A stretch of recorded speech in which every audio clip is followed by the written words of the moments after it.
Hi guys, welcome back sa ating YouTube channel mga katropa. So, ngayong araw na to, pag-uusapan natin sa negosyong baboyan ay kumikita pa ba yung mga backyard hog racer sa panahon ngayon na ang presyuhan is 120 pesos.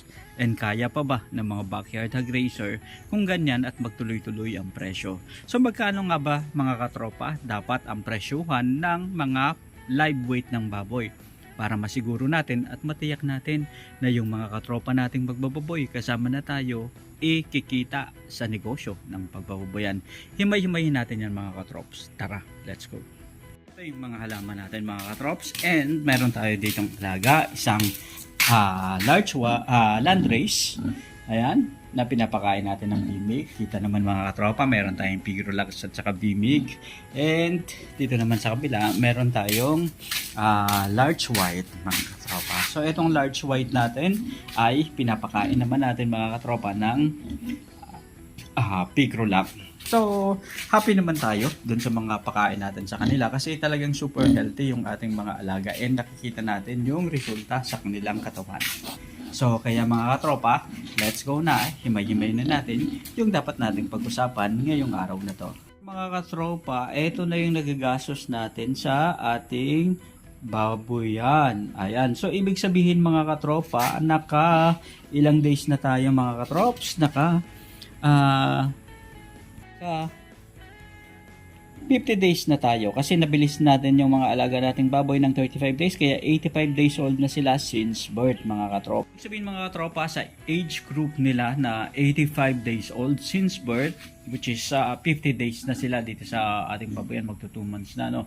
Pero so far mga katropa, nakagastos na tayo ng 18,028, and kung 120 pesos per kilo, tapos magpalaki mo ng 100 pesos, 100 kilo ang baboy. So, ibig sabihin, mabibenta mo ang bawat isang baboy ng 12,000 pesos. Sa 12,000 pesos, times 2, 24,000. Kung nakagastos na ako ng 18,028, Diyos ko po, medyo alanganin yan. Pero dito sa Kamsur mga katropa is iba't iba kasi yung presyuhan. Kasi nagulat ako yung nakaraang araw, tinanong ko yung mga katropa natin kung magkano ang presyuhan sa kanila, and sabi nila 120, and dito sa amin, I don't know mga katropa, siguro mga 130, 140 o baka 150 pa mga katropa. And tingnan natin, ano nga ba yung limit na dapat na presyo ng baboy para sabihin natin na kumita tayo at komportable mga katropa. Kasi anyway, hindi pa naman natin ibibenta tong baboy na to, and pwede rin natin gawin mga katropa na inahing baboy. Kaya inaalagaan natin ng maganda, and gusto rin natin talagang makita yung resulta ng mga feeds na ginagamit natin.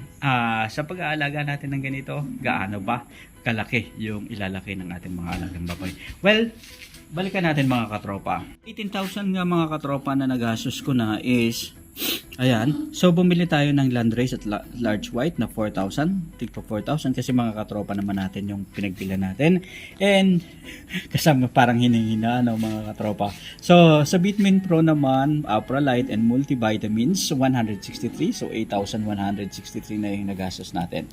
And ikalawang salang naman mga katropa is bumili tayo ng 5 kilos na Pigrolax starter, pre-starter, and 5 kilos rin na bimig pre-starter. So, 623.75. And kasunod nyon, bumili rin tayo mga katropa ng electrolytes, multivitamins, amoxil, para B, doxycycline, bulatigok, petrasin gold, Prolite, and latigo 1,000 na total 179 pesos. Then kasunod nyon mga katropa, pumili rin pala tayo mga katropa ng 3 kilos Pigrolax starter, pre-starter, and 2 kilos starter, 3 kilos bimig pre-starter, and 2 kilos starter.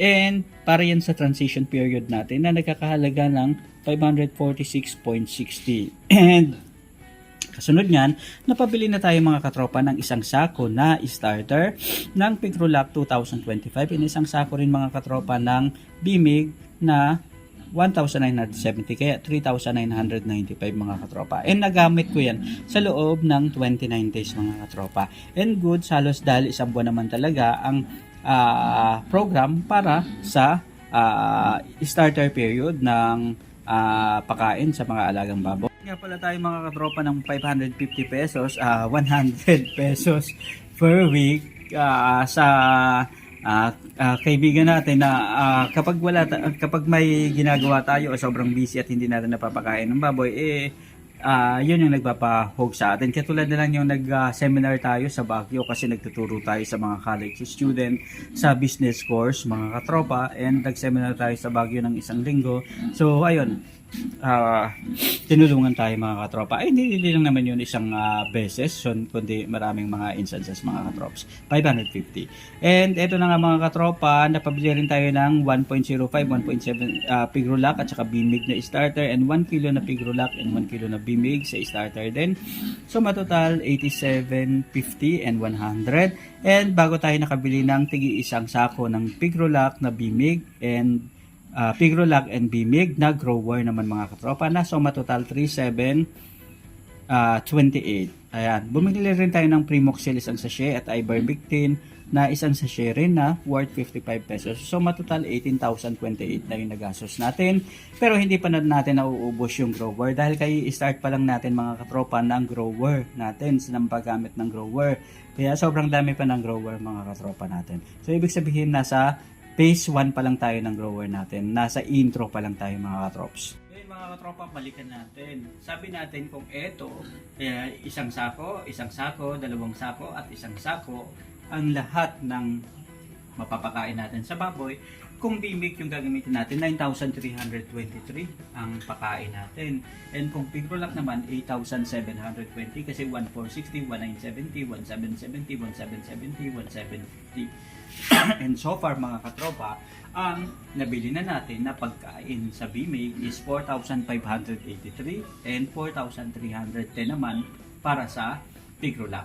And ibig sabihin nito mga katropa, mas mataas ng 273 ang bimig as compared sa pigrolac na pakain.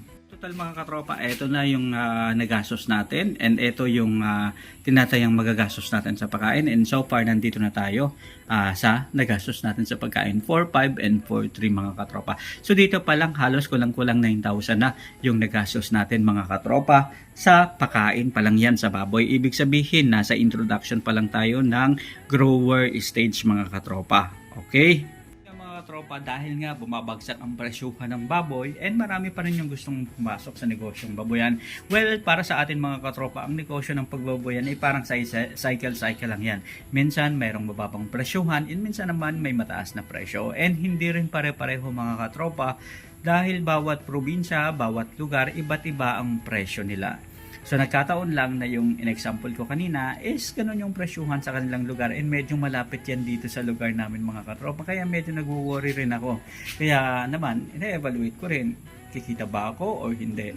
Pabalikan natin itong board natin. So 1 head against 10 head, cost for 4 months fattening program ngayong 2026. Ang sabi natin mga katropa is sa bawat isang baboy is gagastos tayo sa labor dapat 100. Kasi naka-base to sa mga commercial piggery dahil maraming baboy ang inaalagaan doon mga katropa. Ano? So ibig sabihin dahil nga lang tayo backyard. So sa bawat isang baboy dapat 200 lang yung gastos natin sa labor. Ano?